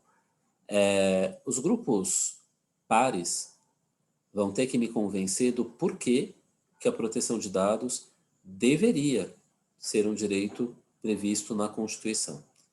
Os grupos ímpares vão ter que me dizer por que a proteção de dados não deveria ser um direito garantido na Constituição. Então, pares acham que tem que ir para a Constituição, ímpares acham que não tem que ir para a Constituição. Um ponto importante. Tem uma decisão do STF que reconhece a proteção de dados pessoais como um direito constitucional. Pietra, você que disse que se fosse um direito queria estar na Constituição. Você está feliz com estar mencionada numa decisão que diz que você está na Constituição, mas você não está de verdade na Constituição? Não, eu gosto de aparecer. Você gosta de aparecer na Constituição, né? Tá certo. Então, eu quero que vocês também levem em consideração os dois tipos de argumentação, né? É claro que o grupo que fala que não precisa estar na Constituição vai dizer, claro que não precisa, já tem até uma decisão do STF dizendo que é um direito constitucional. E o outro grupo vai dizer por que essa decisão não é suficiente. Vocês conseguem brincar disso? Estão preparados? Posso? Vamos embora. Eu vou passear pelos grupos aí, vou ouvir as discussões. A gente vai... 15 minutos, Renata? Tudo bem. 15 minutos, então, gente. 15 Até minutos. já. Até já.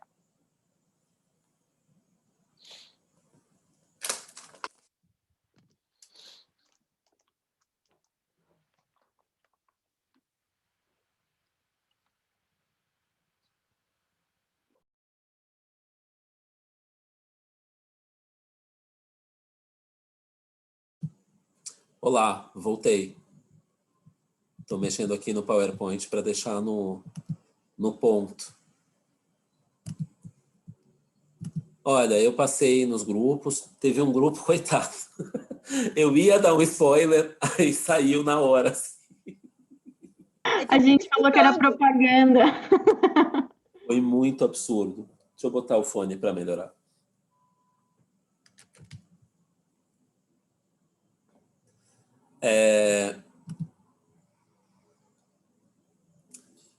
Pronto. Vocês me ouvem? Show. Eu gostei muito do que eu ouvi, achei muito interessante, achei que vários argumentos que eu pessoalmente acredito foram trazidos nos 4 grupos, porque eu acredito em argumentos para os 2 lados, apesar de ter uma preferência pessoal muito específica, que talvez eu conte em algum momento. Mas vamos lá, queria começar pelos grupos pares que vão defender que deve haver uma previsão expressa na Constituição. Grupo 2. Quem que é o orador eleito? Assim, de cara já? Poxa. A doutora Kelly, a nossa relatora. Vamos lá, doutora Kelly. Bom, então, os argumentos que nós verificamos, né, defendendo a necessidade, seria porque, em primeiro lugar, seriam direitos fundamentais de natureza jurídica diferentes, porque a abrangência do direito à privacidade e à intimidade, previsto no artigo 5º, inciso 10, trata mais da questão, digamos assim, da invasão da esfera do indivíduo.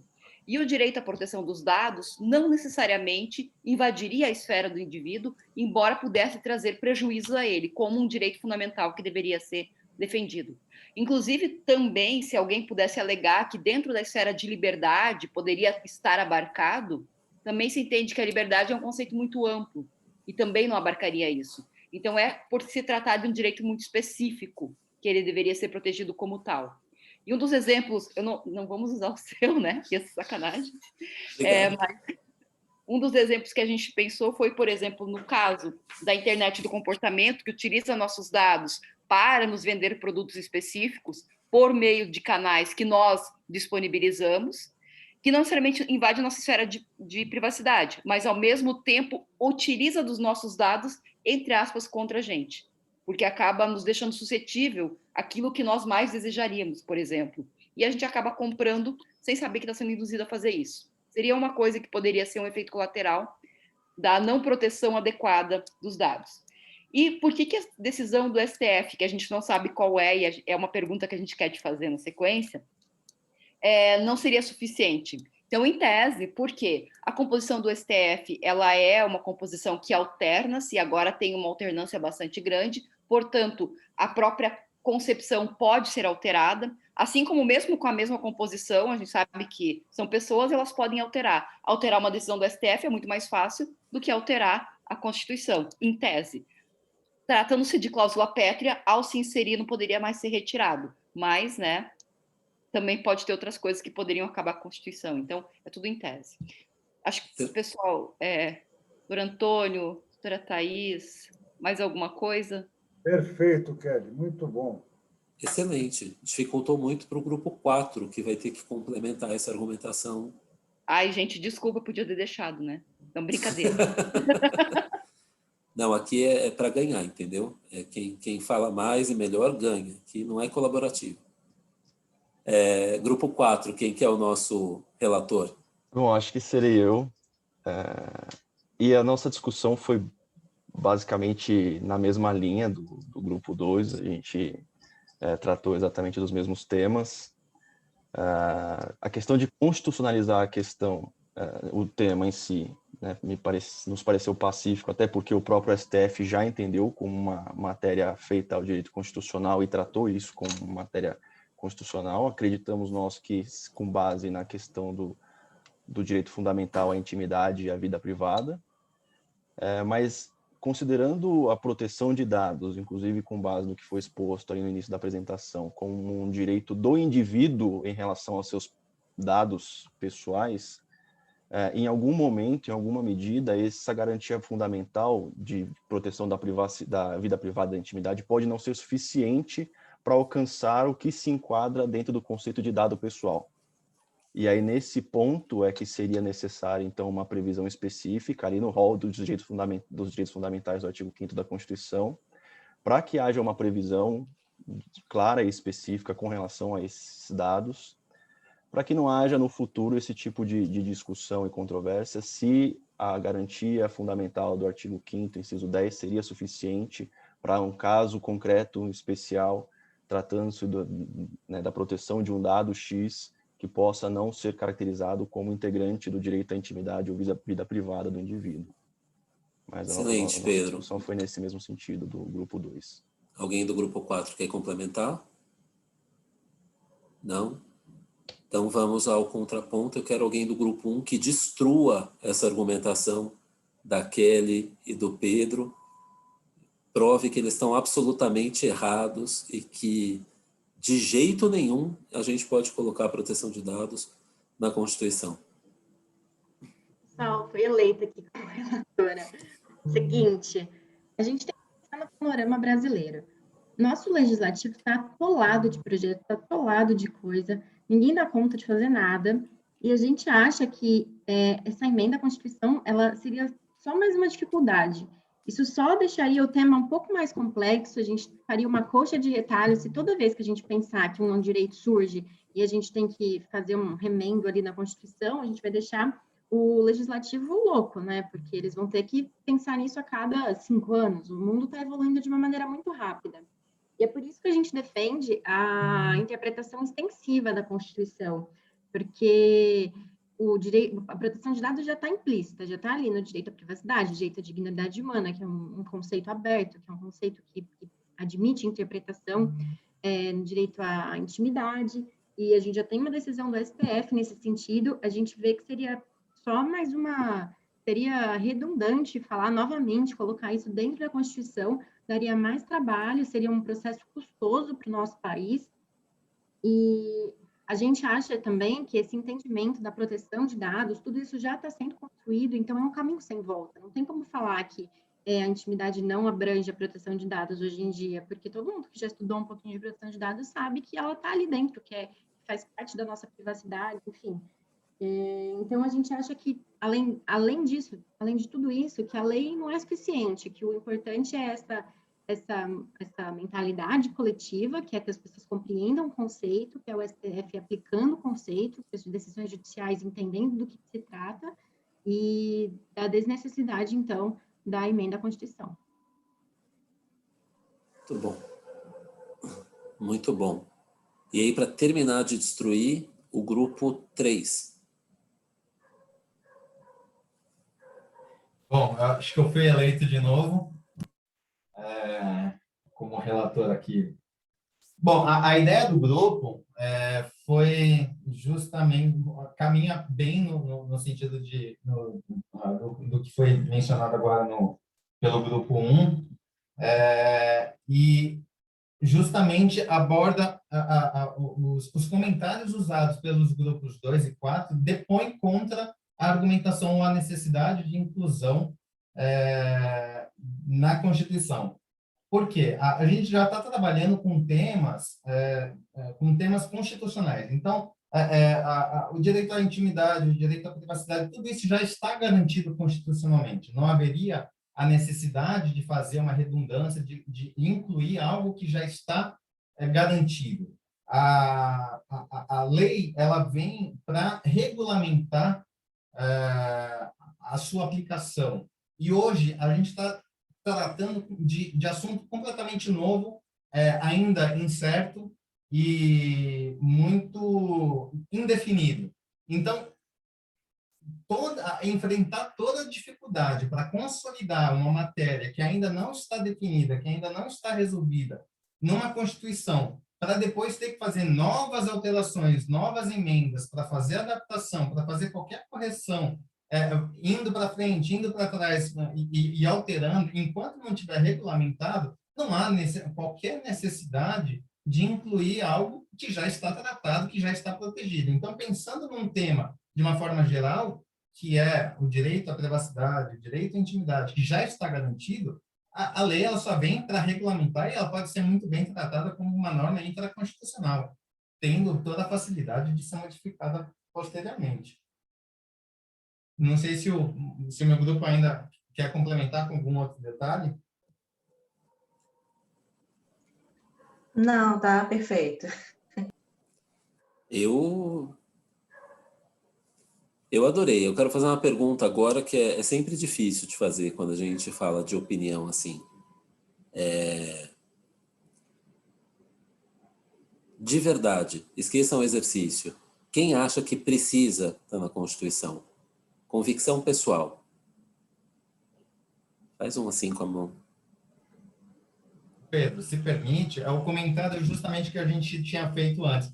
Quando a gente começou o exercício, a ideia era, putz, eu queria ter caído no outro grupo porque seria muito mais fácil defender a constitucionalidade, né? A necessidade de incluir na Constituição.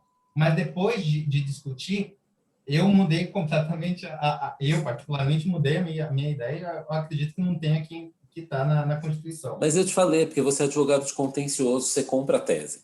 Aí você vai, você se emociona. Eu sei como é.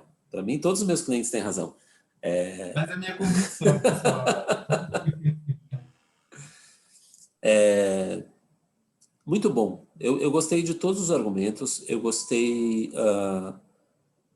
começando na ordem dos grupos, né? Porque sim, eu concordo. Qual era o spoiler? Eu já nem lembro, Pietra, qual era o spoiler. Eu concordo que a gente começou pelo sim, né? Então, eu concordo que que os conceitos são diferentes. A proteção de dados pessoais ou a proteção do indivíduo com relação aos seus dados pessoais não decorre claramente dos direitos e garantias fundamentais à vida privada e à intimidade, a inviolabilidade da vida privada e da intimidade. Mas, Pedro, você está dizendo exatamente o contrário do que disse o STF. Sim, eu sei. Mas o STF não é um tribunal necessariamente técnico, ele também é um tribunal político, é um tribunal de garantias. E nesse ponto eu acho que a falta de técnica, entre todas as aspas que vocês conseguirem encontrar, tá? Esta aparente falta de técnica, na verdade, foi o desejo do tribunal de ver um direito tutelado como se constitucional fosse. Então, e como a Kelly disse, é precário. O entendimento jurisprudencial, e nesse caso o entendimento firmado em um precedente, é precário. É muito fácil mudar a composição e daqui a 5 anos a gente tem uma decisão que diz justamente o contrário. Já aconteceu, com temas relevantes. Então, nesse sentido, eu acho que elevar esse direito, categoria de direito fundamental previsto no artigo 5º, seria uma forma de perenização da importância desse direito no nosso ordenamento jurídico. Um ponto não apareceu. Por que um direito constitucional, na argumentação pró-constitucionalização, por que um direito constitucional é maior que um direito infraconstitucional? Qual que é a diferença aqui? A diferença é que um belo dia vai chegar uma questão que envolva 2 direitos. E o judiciário vai ter que decidir se prevalece o direito A e o direito B. O judiciário vai lá e verifica qual que é a patente desse direito, qual que é o ranqueamento desse direito. Este aqui é um direito estatuído por um decreto. Este é um direito constitucional. Não tem conflito aqui, entendeu? A Constituição vai se sobrepor ao decreto. Quando a gente falar de dois direitos que estão previstos na Constituição, não tem sobreposição. A hermenêutica nos obriga a harmonizar. Um nunca vai se sobrepor ao outro. Hoje, como a Constituição está redigida, a proteção de dados não é obrigada a se harmonizar com nada. Qualquer direito constitucional pode se sobrepor à proteção de dados. E, por exemplo, nós estamos no meio de uma pandemia, onde o direito à saúde é muito discutido. Eu poderia entender, tem uma cidade no interior de São Paulo, mais de uma, infelizmente, que estão colocando pulseiras nas pessoas que estão com suspeita de Covid ou com Covid confirmado. A pessoa ganha um bracelete laranja ou um bracelete vermelho para ela não sair de casa. Quando ela sai de casa, a gente já sabe. Olha lá o cara da Covid saindo de casa. Isto, se a gente pensar na Constituição de hoje, eu poderia dizer que o direito à saúde se sobrepõe à proteção de dados. E olha que interessante, se eu falar que a intimidade e a privacidade estão na Constituição, e eu poderia harmonizar, eu também posso falar, mas a intimidade e a privacidade estão em casa, por que ele quer sair para a rua? Se ele ficar em casa, ninguém vai ver a pulseira. Então, vejam que interessante, um caso, eu não tinha nem pensado nesse exemplo, me ocorreu agora. Está acontecendo agora em São Paulo. Prefeitura obrigando as pessoas a andarem com uma marca no corpo de que elas são portadoras de um vírus. É muito maluco. Joga isso para os anos 80. Imagina a gente obrigar alguém a se identificar como portador de HIV. Vejam o tamanho, né, então, nesse ponto eu concordo e eu acho... Ficou chocada com essa notícia? Pois é. Eu te mando depois a notícia, vou mandar no grupo as reportagens. Quando eu vi ela, fiquei chocada, desculpa. É assustador. Lembra daquele precedente do homem vestido de vermelho que parava na frente da casa das pessoas para anunciar que elas tinham dívida? Eu lembro demais dessa situação, do quanto isso era... É proteção de dados, entendeu? É literalmente proteção de dados.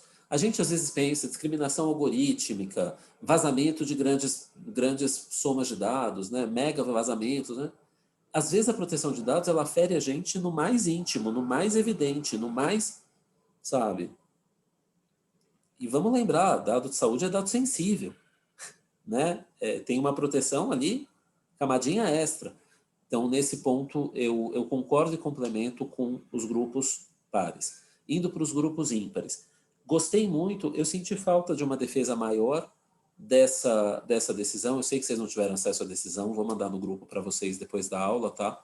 Para que todos vocês tenham, guardem e acompanhem para ver se uma futura composição da STF não decide o exato oposto. Mas eu defenderia mais essa decisão, no sentido de... Eu não preciso porque já foi reconhecido como. Eu já tenho isso garantido de alguma forma.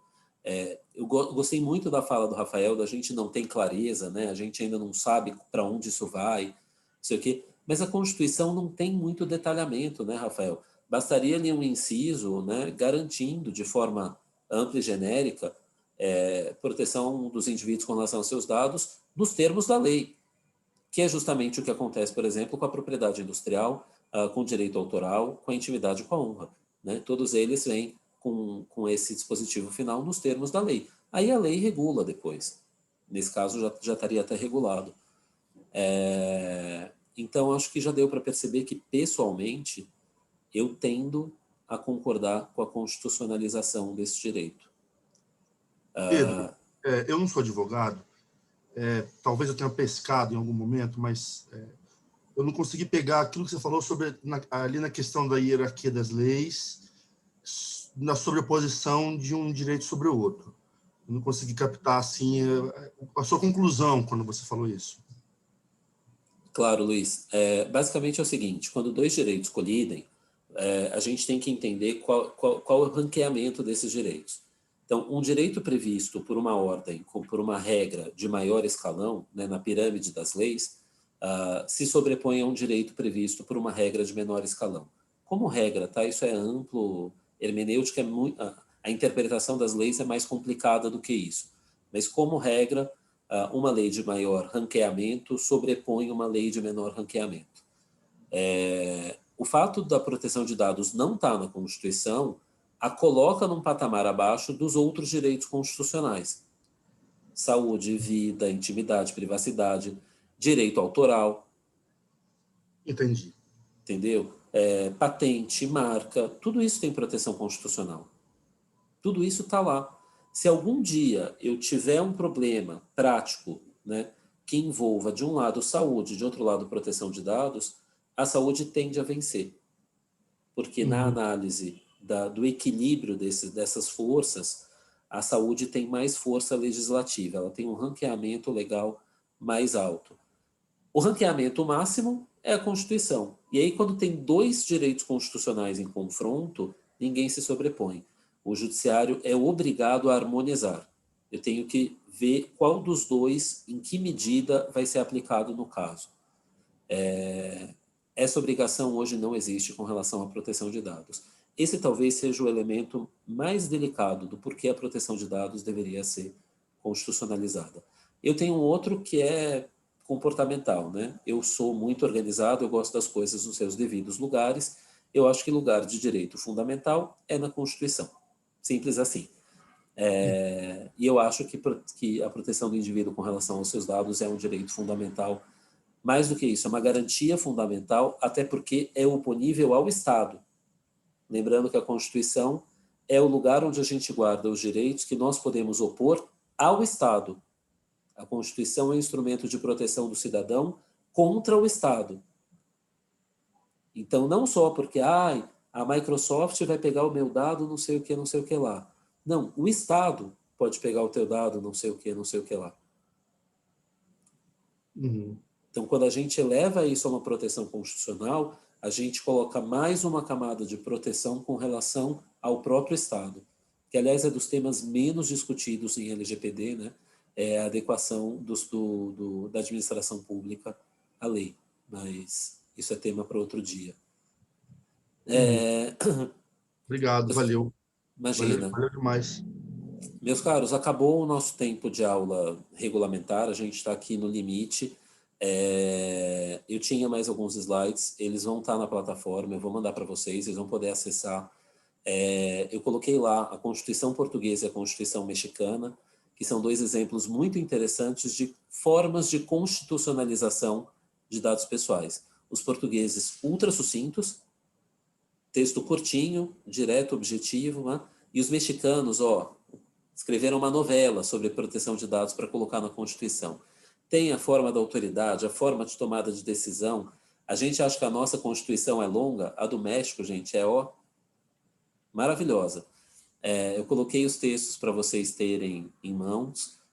Vou mandar essa decisão do STF, que eu acho fundamental para vocês entenderem o assunto, mas queria fechar com esse recado. Não foi uma decisão necessariamente técnica, ela foi muito mais política. O objetivo dela é oferecer um conforto maior, uma garantia maior a esse direito, e não necessariamente porque os ministros do STF entendem que a proteção de dados pessoais decorre necessariamente da intimidade da vida privada. Lembrei do spoiler, Pietra. O grupo da Pietra tinha levantado uma questão importantíssima, que é a LGPD começa invocando uma série de fundamentos constitucionais. Uma série. Nos primeiros artigos, a LGPD vai lá e pinça assim, né, a proteção de dados pessoais decorre da vida privada, da privacidade, da intimidade. É uma invocação quase que pedindo o poder constitucional emprestado. Isso é uma técnica legislativa, acontece também no Marco Civil da Internet, tá? Vocês pegarem o Marco Civil da Internet lá de 2014, vocês vão ver exatamente a mesma coisa. Na impossibilidade de prever aquilo como direito constitucional, o legislador sabiamente empresta esses princípios constitucionais, coloca no texto da lei, justamente para criar esse vínculo e tentar subir um pouquinho o ranking do direito. E eu vou fechar com o que a Kelly disse, que eu achei muito importante, eu queria que vocês levassem isso daqui para o fim do curso. Privacidade e proteção de dados são coisas completamente diferentes. Uma nasce da outra. Pensa numa mãe e numa filha, né? Nasceu, você olha, nossa, que linda, é a sua cara, a cara da mãe, não sei o quê. A filha cresce, ela corta o cabelo, ela vai para o colégio, ela para de raspar a axila, ela fica loucona, usa camiseta grunge, ela vira outra coisa, ela vai para outro universo. E aí, de repente, ela não é mais parecida com a mãe. Ela tem elementos fundamentais que são próprios da família, que estão no DNA. É claro que são dois ramos muito próximos do direito, mas quando eu falo que não tem nada a ver, é porque elas cortaram esse cordão umbilical. Na evolução desse direito que a gente viu lá desde a Grécia Antiga até hoje, esse cordão umbilical foi cortado. A gente está indo para lados diferentes. Eu gostei muito do exemplo da Kelly e vou repetir o meu exemplo que eu dei usando o Dr. Antônio Ritt, que é o seguinte, todo mundo aqui consegue... Bom, a gente tem o telefone um do outro, né? A gente está lá no grupo de WhatsApp. Eu posso usar o telefone de vocês para compartilhar material sobre proteção de dados. Ou sobre PI, eventualmente, né? A gente está no escopo da BPI aqui. Eu posso até ver se alguém tem interesse em trabalhar no escritório, se alguém recomenda alguém. Eu posso ficar nessa esfera profissional. Mas eu não posso mandar para vocês um anúncio de um terreno em Alphaville. Isso não fere a privacidade de ninguém. O telefone de vocês não é segredo mais para mim. Ele não está mais numa esfera privada, ele está numa esfera relativamente pública. Agora, isso não dá o direito de eu usar esse telefone do jeito que eu quero. Por quê? Porque todos vocês têm autodeterminação informativa, nos termos exatos da decisão do Tribunal Alemão de 83, e todos vocês têm o direito de escolher como os seus dados vão ser usados. E aí a gente está muito longe da privacidade. A gente já derivou para bem longe. Era isso que eu tinha para dizer hoje. A gente pode e deve continuar, se vocês tiverem dúvidas. Eu não tenho nada para fazer hoje, gente. A gente pode conversar até às 9 da manhã. Mas eu queria liberar quem tiver outros compromissos.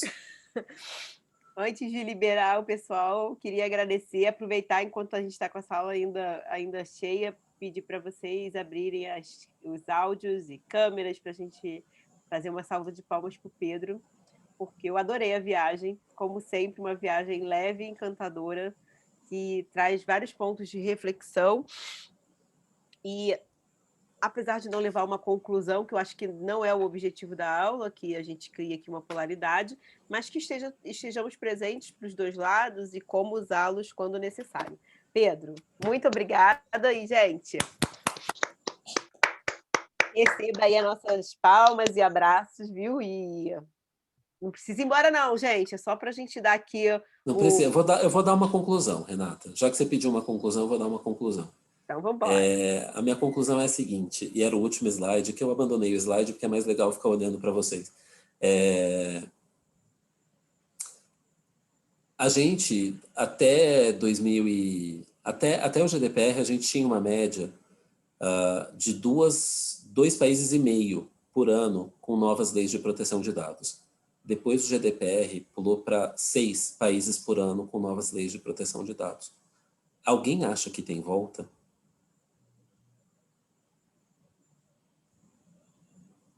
Eu acho que a gente está num caminho que, assim, o mundo inteiro vai ter essa lei e vai ser no espaço da nossa vida. Assim, a gente vai ver o mundo inteiro, a gente vai ver os Estados Unidos tendo um Data Protection Act um dia. Eu só acho que a gente não sabe o que vai ter nele. A gente ainda não entendeu ainda onde que essa lei vai chegar, porque a evolução do direito e da sociedade está muito rápida. Mas minha conclusão é essa, é que isso aqui veio para ficar assim. Será que chega uma regulação no OMC? Excelente pergunta, Kelly. Tomara. Eu acho que não, acho que o MC perdeu um pouco da importância. Eu acho que em 89, né, quando o TRIPS começou a ser montado, o MC era o GATT, era o grande fórum de discussão mundial. A criação do MC com o TRIPS como anexo foi uma sacada de gênio, foi jogar Berna, Paris e adjacências para o mundo inteiro. Mas eu acho que hoje a chance disso acontecer seria muito, muito baixa. Mas quem sabe, por que não?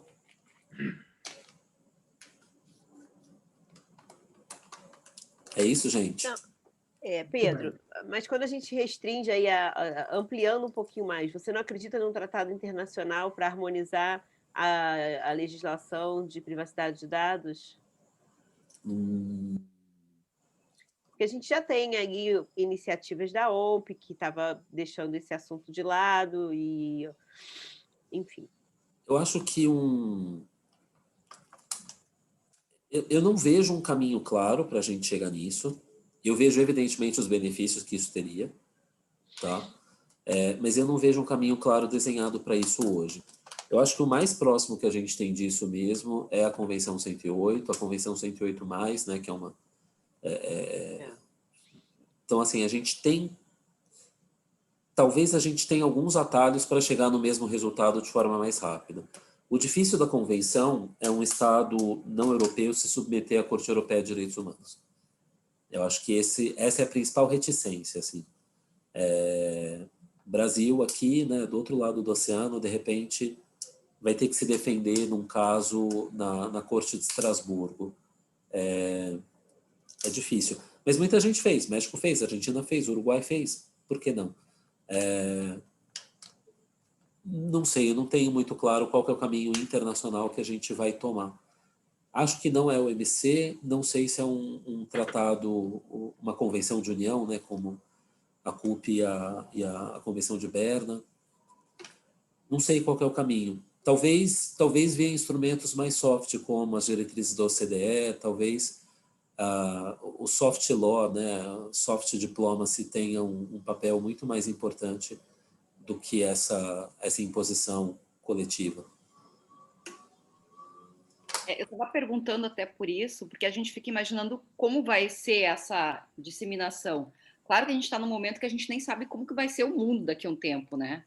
E tem uma série de séries distópicas e de governos globais, e talvez essa possa ser uma alternativa.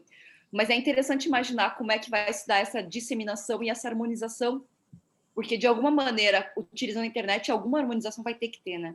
Eu concordo com a Kelly. Eu acho que essa harmonização pode vir de várias formas, Kelly. Eu acho que os tratados são um instrumento interessante, mas são um instrumento que tem caído em desuso, de forma geral. Tá? O Brasil tem um histórico de tratados em PI, por exemplo, que é primoroso, né? Os primeiros tratados internacionais do Brasil foi sobre direito autoral lá em 1861, 62, com a França, e já previa tratamento recíproco. Então, essa ideia de harmonização e reciprocidade está presente na diplomacia brasileira desde o dia zero, assim, desde a zero de jogo. Como no mundo moderno, isso foi muito substituído pela atuação em fóruns multilaterais e por esse soft law, assim, por essas imposições que surgem do próprio mercado. Isso pensando nas empresas, tá? Pensando nos consumidores, eu acho que solução para consumidores, eu acho que a gente pode e eu aposto em iniciativas como Creative Commons. Eu acho que é muito difícil para o consumidor médio entender quais são os seus direitos e que consentimentos ele está outorgando quando ele assina lá um termo de consentimento, quando ele recebe uma política de privacidade, uma política de proteção de dados. Eu acho que talvez a gente chegue num momento em que um ícone, sabe, um gráfico pequenininho explique que, olha, essa base você vai entrar e você vai ter a garantia A, né, tipo A. E tipo A significa que você não vai receber spam, por exemplo. Eu acho que talvez seja um caminho interessante. tem algumas iniciativas espalhadas pelo mundo, mas ainda não tem uma forte, assim. O Creative Commons foi legal porque ele ganhou a escala global e era relativamente fácil de entender, né? Eu acho que isso é o que falta.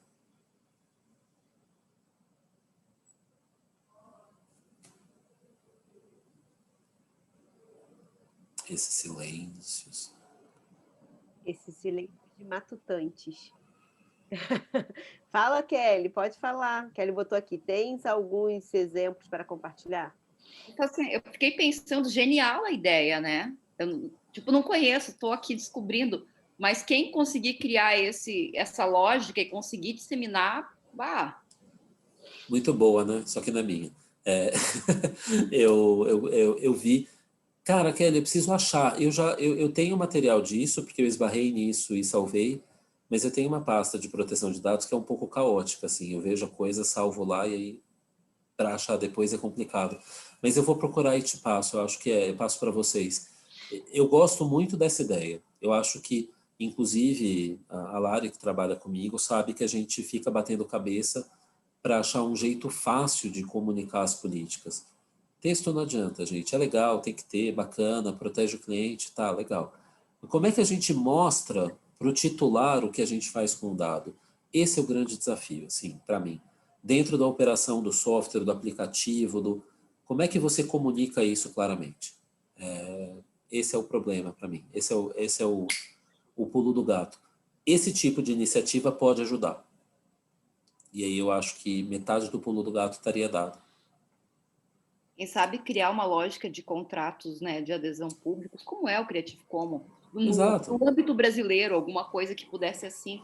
Pega alguém do design thinking para pensar essa lógica do que é mais, né, conversável com as pessoas, né? Pode ser setorial, entendeu? Pode ser, sei lá. Eu acho que tem ramos que são muito delicados com relação à proteção de dados no Brasil. Acho que farmácia, não farmacêutica, farmácia. Farmácia é essa da esquina.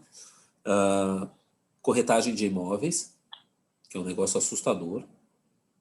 Eu tenho vários de vocês no LinkedIn. Às vezes vem um corretor me adicionar, sei que é amigo de todos, porque vocês já caíram no golpe do corretor que adiciona a gente no LinkedIn. Então, esses ramos, eu acho que especialmente por terem essa fama, deveriam se antecipar e criar regras setoriais bastante claras. Bastante claras. E bancos estão. Bancos menos, porque bancos são muito regulados já, Kelly. Eu acho que no caso dos bancos Pensando nas fintechs, principalmente, que elas estão tem menos regulação e tem uma invasividade bem grande. Sim, principalmente na oferta de serviços e não só necessariamente as fintechs, né? As pequenas empresas de crédito, né? Crefisas da vida que ligam para as pessoas oferecendo, enfim, essas aí não respeitam nada, conseguem listas e listas de dados pessoais de aposentados, né? E aí ficam entrando em contato com os aposentados para vender empréstimo consignado. Daí eu acho que não vem nada. Mas das farmácias eu acho que poderia vir, assim, acho que e acho que os órgãos de classe de corretores de imóveis também poderiam se antecipar e fazer alguma coisa. Mas aí é mundo do querer, né? É o que a gente quer que aconteça e eu acho que a chance de acontecer também não é tão grande assim.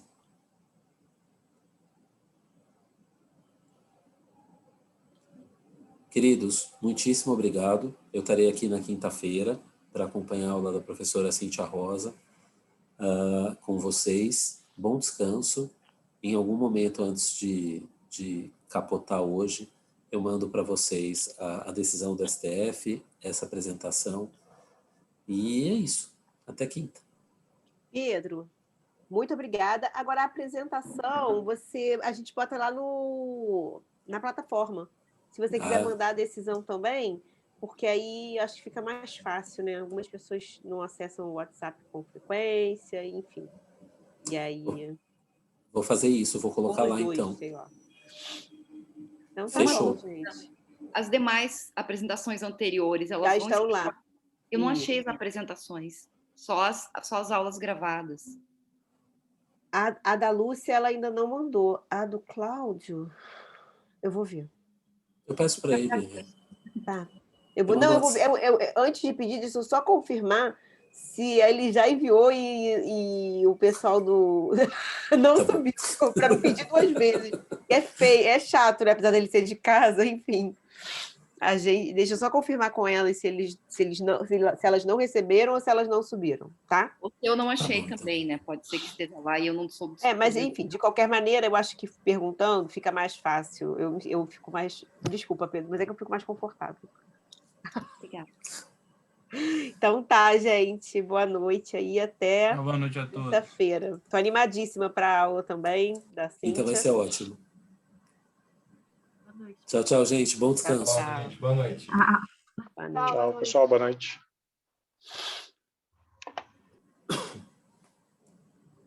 Aqui no chat.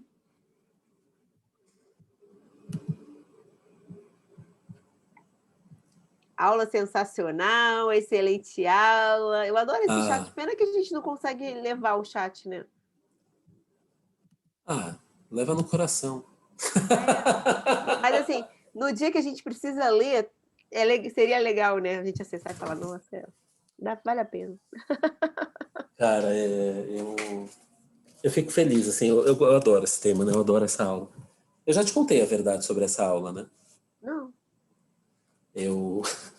Só um minuto.